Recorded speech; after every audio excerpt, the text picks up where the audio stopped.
5.18 망언 3인방을 국회에서 퇴출시켜야 합니다. 할 수 있는 것을 다 하겠습니다. 좌파 정권의 생리를 가장 잘 알기 때문에 제가 꼭 이길 수 있기 때문입니다, 여러분. 20대 출마하겠다. 어느 지역이냐 나중에 내놓겠다. 예, 요즘 정가의 화제는 단연 자유한국당입니다. 5.18 망언 논란이 그 중심을 이루고 있는데, 근데 화제가 된다고 다 좋은 게 아니죠. 리얼미터 기준으로요, 30% 코앞까지 갔던 당 지지율은 이 망언 이슈가 터지면서 한 주 만에 3%포인트가 빠졌습니다. 그런데 또 막상 후보들 연설회장에 가면 가장 많은 환호를 받는 후보가 5.18 망언의 김진태 후보고, 예. 자유한국당 내부에서는 이 상황을 어떻게 보고 있을까 좀 들어보고 싶어서요. 어떤 분과 인터뷰를 할까 찾아보는데, 어제 오후 내내 실시간 검색어에 오르내리면서 또 하나의 화제를 뿌린 분이 있었습니다. 충청도가 지도에서 사라진 줄 알았다. 다음 총선에 내가 나서겠다. 이런 정치 재개 발언으로 화제가 된 이완구 전 총리, 오늘 첫 순서로 만나보지요. 이완구 전 총리님 안녕하세요. 네, 안녕하십니까. 예, 오랜만에 인터뷰 나오셨습니다. 예, 반갑습니다. 예. 예. 아니, 저는 나오시면 이것부터 좀 여쭈려고요. 그 지도에서 충청도가 사라진 줄 알았다. 이게 무슨 말씀이십니까? 뭐 단적으로 예. 이번에 우리 27일 날 전당대회 하지 않습니까? 예, 예. 여기에 당대표나 최고위원 중에 충청도 출신이 한 분도 안 계세요. 한 분도 안 계세요? 네. 저 후보 굉장히 많던데요. 없습니다. 그래서 이게 참 뭐 꼭 무슨 지역 감정을 얘기하는 건 아니고 예, 예. 그래도 지역을 대표할 수 있는 그 정치인은 있어야 되고 또 당에서도 활동을 해야 되는데 너무들 좀 이렇게 우측된 거 아닌가 싶어서 그런 말씀을 드린 겁니다. 그렇군요. 제가 지역 감정을 조작하는 얘기는 아니고요. 예, 예. 한 분도 안 계십니다. 그 총선 출마도 그런 의미에서 결심하신 걸까요? 총선 출마의 의미는 뭐 개인적으로 제가 3선 국회의원의 민선도지사 또 여당 원내대표 국무총리까지 했는데 예, 예. 뭐 국회의원 물론 뭐 역할이 있지요. 하나 개인적으로 의미는 그것보다도 이 정권에 대한 여러 가지 그 좀 해야 될 얘기가 좀 있을 것 같아요. 해야 될 얘기들이 있다. 네, 국회에 들어갔어요. 예, 예. 두 번째는 21대 내년 총선 이후에 저도 개인적으로 예. 정치 활동을 좀 마무리하고 나름대로 갖고 있는 꿈을 좀 펼칠 수 있는 그런 기회를 만들고자 하는 생각을 숨기진 않겠습니다. 잠깐만요. 그러니까 총선해서 이제 국회의원을 하시고 거기서 네. 뭐 해야 될 얘기들, 정권에 대한 어떤 비판이면 비판 뭐 이런 것들을 한 후에 네. 그다음 꿈을 향해 가시겠다고요? 적어도 뭐 어느 정치인든지 갖고 있는 마지막 꿈이 있지 않겠습니까? 저는 뭐 총리 빼고는 다, 대통령 빼고는 다 했는데. 대통령 빼고 다 하셨죠. 그 말씀은 네. 충청을 대표하는 어떤 대권 주자로까지 나서겠다라는 자꾸 각오. 충청을 대표한다는 말씀을 앞에 수식으로 붙이시는데. 아니, 충청이 자꾸 지도에서 충청을 사라지셨다고 대표한다기보다도 예. 제가 충청 대망론을 주장하지 않았습니까? 예. 물론 앞에 수식어는 충청이라는 말을 했습니다만은 여러 가지 저희 나름대로의 꿈을 향해 마무리해야 될 그런 이제 시기라고 생각을 하죠. 그러니까 대권 도전하겠다라는 지금 어떻게 보면은 뭐 선언을 하신 셈인데 그 전 단계로 일단 총선에 가서 정권에 대해 할 이야기를 하겠다 이러셨어요. 근데요. 왜 그러냐면 예. 지금 솔직히 그 대권 뭐 이 관련해서 이 후보 저 후보 언론에서 뭐 여론조사도 하고 뭐 하는데 저는 큰 의미는 없다고 생각합니다. 왜냐하면 3년이나 남았는데요. 예. 이 정치권에서 1년은 일반 사회 한 10년 택에 해당하나요? 어허. 그래서 아주 많은 변화가 앞으로 3년 사이 있기 때문에 예. 적어도 제 정치적 그 판단으로는 제가 공직에 40년 이상 정치한 25, 6년 됐습니다만 제 기준으로 볼 때는 예. 지금 논의되고 있는 거론되고 있는 대권 관련 그 얘기들은 의미가 별로 없다. 의미가 없다. 21대. 네네. 왜냐하면 전부 이 문제는 그 내년 총선 이후에 다시 의미 있는 후보들로 재구성될 것이다 이렇게 보고 있지요. 근데 죄송한 말씀입니다만 이완구 전 총리님 지금으로 봐서는 지지율이 좀 미미한 수준 아니십니까? 지금으로 봐선 솔직히 대통령 어려우신 거 아니에요? 좀 너무 큰 꿈 아닙니까? 한 번도 저는 대권 얘기를 해본 적이 없습니다. 지금 대통령 빼고는 다 해보셨다 그러셨잖아요. 네, 아니 한 번도 저는 대권 그 후보, 전에 예. 대선 얘기라든가 이런 걸 제 입으로 제가 충청도 사람이라 그런지는 모르지만 예. 지금까지 한 번도 제 입으로 대선 관련해서 언급을 해본 적이 없습니다. 그렇기 때문에 여론조사에 안 잡힐 뿐이다. 뭐 이런 안 말씀을. 잡힐 뭐 그렇게까지 얘기는 안 하겠습니다만은 적당한 기회 있으면 저도 분명한 의지를 밝힐 겁니다. 알겠습니다. 근데 좀 불편한 질문인 줄 알지만 뭐 정치 재개를 선언하신 이상 어디서든 많이 받으실 질문이라서 제가 좀 드릴게요. 네. 성완종 리스트. 물론 무죄를 받긴 하셨습니다만 그 리스트에 분명 이름이 있었기 때문에 세간에서는 여전히 의심스러운 눈초리를 거두지 않고 또 정치인으로서는 이게 일종의 약점, 꼬리표처럼 계속 따라다닐 수 있거든요. 지금 말씀대로 대법원에서 무죄 판결을 받았는데 예. 네, 지금 무죄 판결 받으면 정치인들은 보통 그 문제를 덮으려 합니다. 예. 다시 재론되는 걸 원치 않지요. 그렇죠. 근데 이 시점에서 전 문무일 전 검찰총장을 비롯한 검사 7명하고 계양신문 보도했던 계양신문사하고 그다음에 관련자들 19명을 민사 형사 고소를 하고 있거든요. 예. 정치인들이 이제 홍준표 대표 지금 아무 말씀 안 하시잖아요. 예.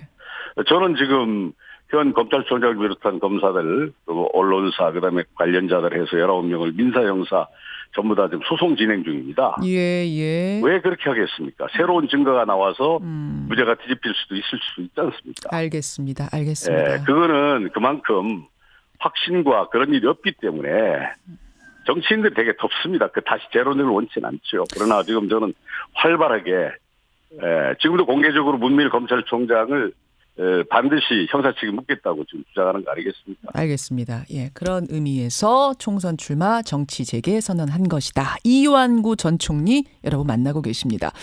그나저나 당 얘기를 좀 해보죠. 자유한국당. 가까스로 30% 코앞까지 갔다가 지지율이 한 주 만에 3%포인트 떨어지고 특히 지지자, 당원이 가장 많은 대구에서 가장 큰 폭으로 떨어졌답니다. 네. 이 상황들 어떻게 보고 계세요? 저희 당은요, 이 이른바 정치적 스펙트럼이 대단히 넓습니다. 우쪽으로는 태극기부터 시작해가지고 좌쪽으로는 이른바 따뜻한 보수, 개혁적 보수라고 주장하는 그런 분들까지 스펙트럼이 대단히 넓기 때문에 다양한 목소리가 존재하죠. 그래서 파열음도 많이 나고 때로는 국민들께 실망을 시켜드리는 그런 말씀도 있고 그러는데 그런 것들을 얼마나 녹여내느냐가 대단히 정치적으로 중요한 문제라고 생각이 듭니다. 아마 그런 차원에서 의견을 달리하는 분들도 있고 또 지금 전당대회 지금 기간 중이기 때문에 여러 가지 과격한 말씀이나 주장들이 나오는 거 아닌가 이렇게 저는 받아들이고 있습니다. 근데 과격한 이야기 뭐 비판 나올 수는 있지만 지금 보면은 말입니다. 지금 가장 큰 오늘 아침 이슈가 되고 있는 게 제가 아까 오프닝에서도 했습니다만 젖단계 무슨 대통령 짐승만도 못한 종북 주사파 정권과 문재인 민족 반역자 뭐 우리는 김정은의 노예가 될 거다 이런 정도 수준은 어떻게 보세요? 정치에 한참 하신 분으로서. 대단히 잘못된 표현이죠. 그거는 정말로 삼가하고 해야 될 그런 말씀드립니다. 그건 대단히 잘못된 얘기들입니다. 근데 지금 이런 분들이 청년 최고위원으로 네? 근데 이런 분들이 지금 청년 최고위원으로 나와서 지금 환호도 받고 막 이러고 계시거든요.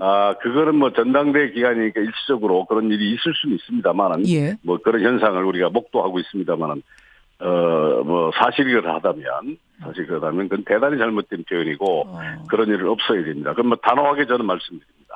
그래서는 안 됩니다. 이게 민주주의를 우리가 하자는 얘기고 진정한 의미에서 국민적 화합과 국민적 통합하에 국가를 발전시키지 않은 게 정당의 존립 이유인데 이런 식으로 극단적 표현으로 표현하고 행위를 하는 것은 정말 경계해야 되고 민주주의 사회에서는 없어져야 됩니다.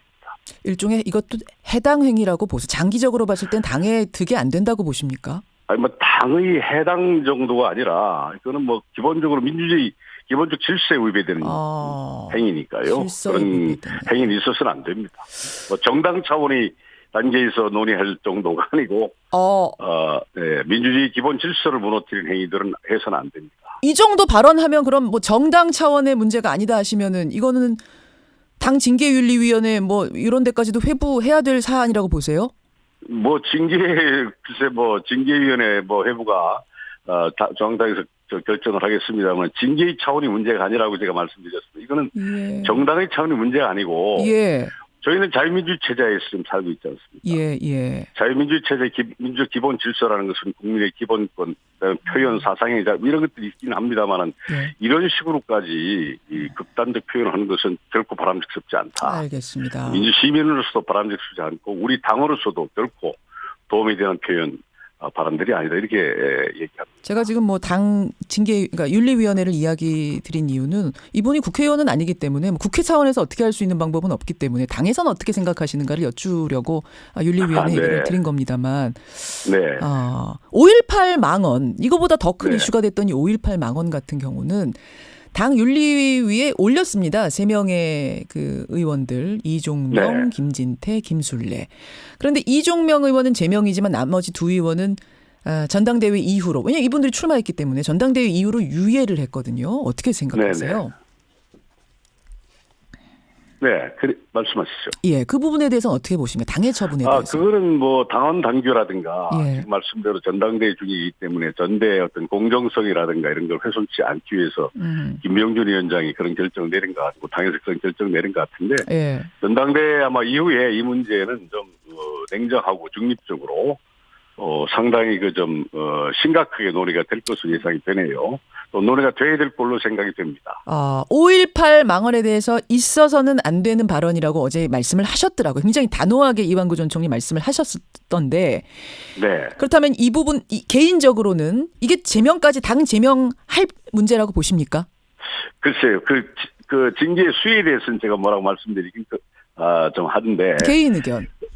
그러니까요. 그거는 제가 뭐 아무리 개인 의견이라도 그 징계 수위에 대해서 제가 말하는 것은 좀 적절치 않은 것 같고요. 아무튼 분명한 것은 예. 이 역사학자하고 사실관계의 상호작용이 역사입니다. 예. 역사학자와 사실관계가 이 상호작용이 역사인데 예. 그러한 역사적 상황이라든가 법률적 문제라든가 국민적 동의가 일단 마무리가 되지 않았습니까? 그렇죠. 예, 이걸 가지고 다시 들춰내가지고, 국민 전체의 공감을 얻을 수 없는 발언을 하는 것은 예. 결코 국민 통합이나 화합에 도움이 되지 않는다. 그런 차원에서 제가 단호하게 얘기했던 겁니다. 알겠습니다. 지금 뭐 계속 이런 발언들이 계속 튀어나오고 있는데 이게 전당대회의 일시적인 전당대회에서만의 현상이 아니라 계속 유지된다면 이거는 자유한국당 분으로서 상당히 우려스러운 부분은 맞는 거죠? 또 어떤 면에서는 여당에서는 예. 물론 지금 말씀대로 우리 한국당의 일부 인사들이 그런 발언을 해서 여러 가지 무리를 일으키고 또 국민적 동의를 받지 못하는 부분도 있긴 하지만 예. 또 한편으로 생각하면은 우리 민주당 쪽에서도요. 이 문제를 너무 키우는 것 같아요. 너무 키운다. 저는 또 그런 생각을 지울 수 없습니다. 어제 대통령께서도 말씀을 하셨던데. 예. 정당 저도 당의 원내대표를 지냈습니다만, 정당 차원에서 또 관련 단체에서 아니면, 일각에서 역사학자들이 얘기하면 되는 것이지, 대통령까지 나서가지고, 이 문제에 대해서 그렇게 심하게 말씀하시는 거는 저는 적절치 않다고 봅니다. 그 정도로 엄중한 망언이기 때문은 아닐까? 전 또 그런 생각도 들긴 합니다. 그렇게 해석할 수 있지만. 알겠습니다. 대통령까지, 이 얘기를 이렇게까지 심각하게 또, 반응을 보이는 것도 또한 별로 좋아 보이진 않네요. 이완구 전 총리님 이제 뭐 정치 재개를 선언하셨으니까요. 종종 이렇게 인터뷰에 초대해서 의견 듣고 그렇게 하겠습니다. 오늘은 여기까지 말씀 듣죠. 발언을 좀 세게 하는 거 아닙니까? 아닙니다. 솔직하게 하시면 됩니다. 인터뷰는. 예. 여기까지 말씀 앞으로 듣죠. 기회가 주시면 우리 이 프로에 대해서 상당히 관심을 많이 갖고 국민들도 많이 이 프로를 객관적이고 중립적으로 좋아합니다. 자주 뵙겠습니다. 오늘 고맙습니다. 감사합니다. 이완구 전 총리였습니다.